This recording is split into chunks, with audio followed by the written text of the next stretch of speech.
Sitting in my hotel room in Chicago, I took a sip of my lukewarm coffee, gazing out at the sprawling metropolis through the floor-to-ceiling windows.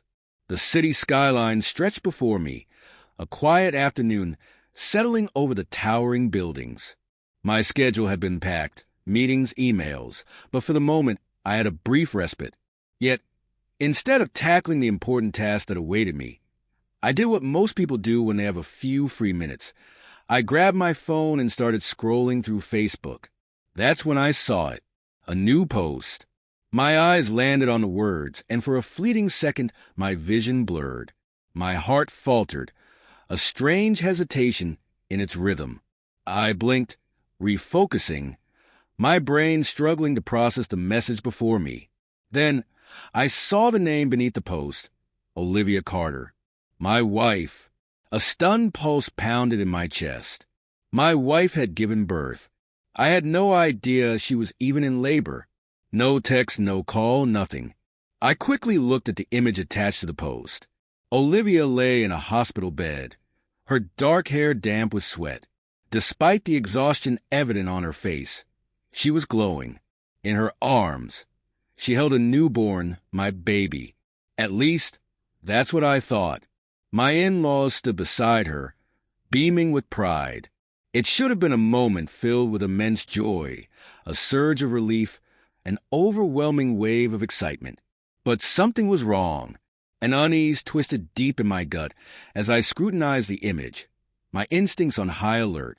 And then I saw it. Near the hospital bed, on a small table almost out of the frame, sat a silver keychain and a black leather wallet. They weren't mine. They belonged to my brother, Ethan. A barrage of thoughts collided in my mind, an avalanche of confusion and suspicion. My grip on the coffee cup loosened, nearly causing it to spill. My brother, at the hospital, with my wife? My breath slowed, fingers trembling as I hovered over the phone screen, heart pounding in my ears.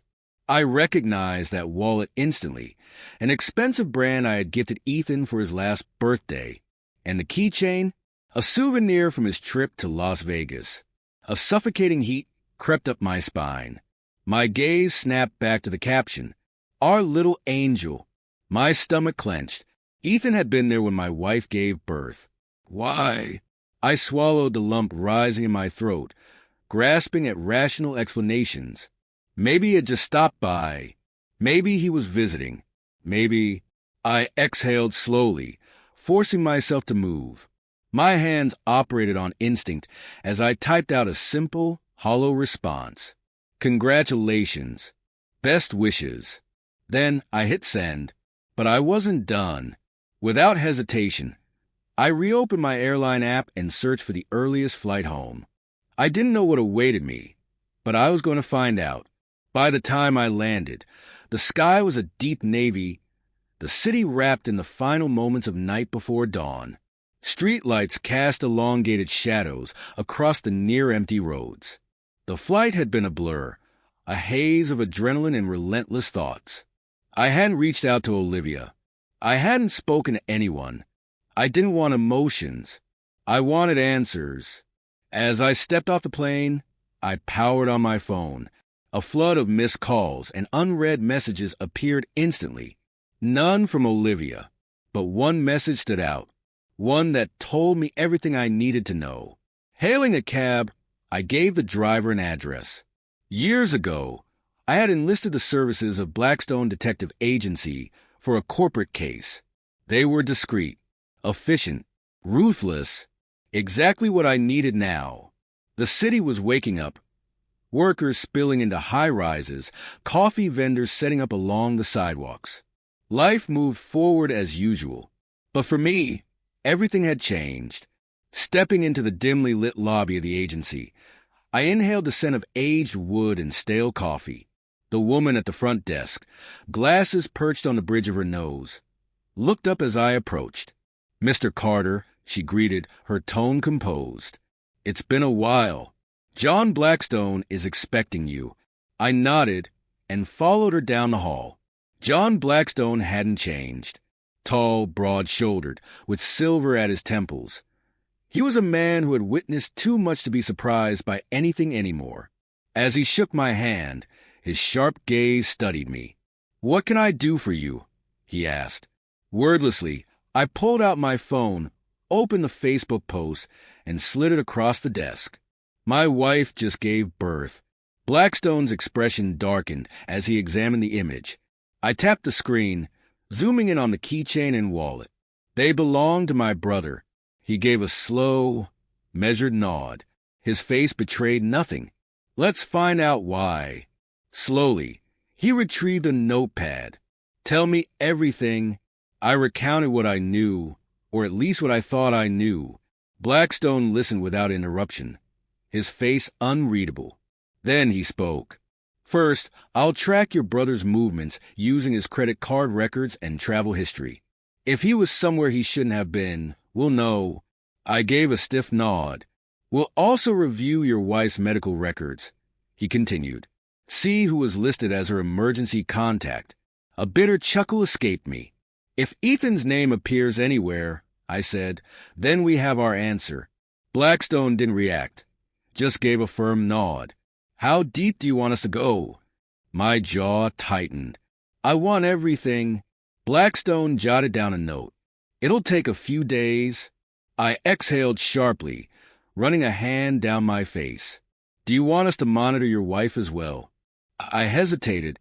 Did I really want undeniable proof? Did I need to see every deception unfold? The silence stretched before Olivia's voice cut through my thoughts. She and Nathan had exchanged over 400 calls, thousands of messages.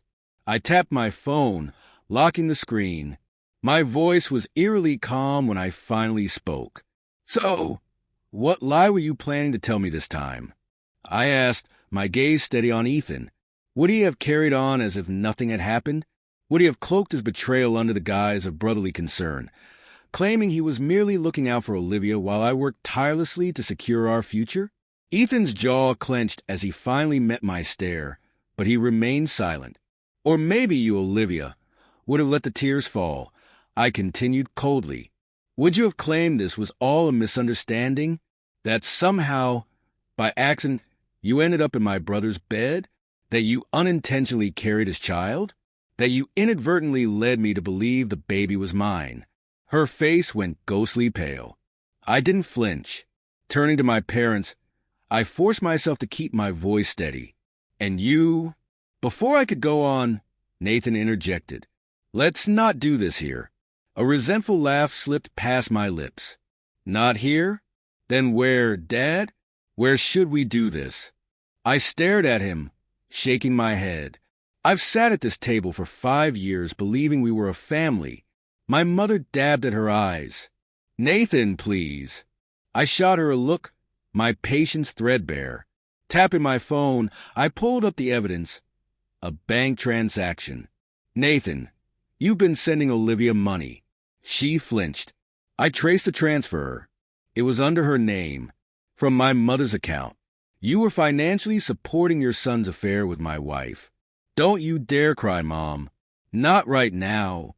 My tone was sharp, unyielding. My father's hands curled into fists as my mother buried her face in her palms, shoulders trembling.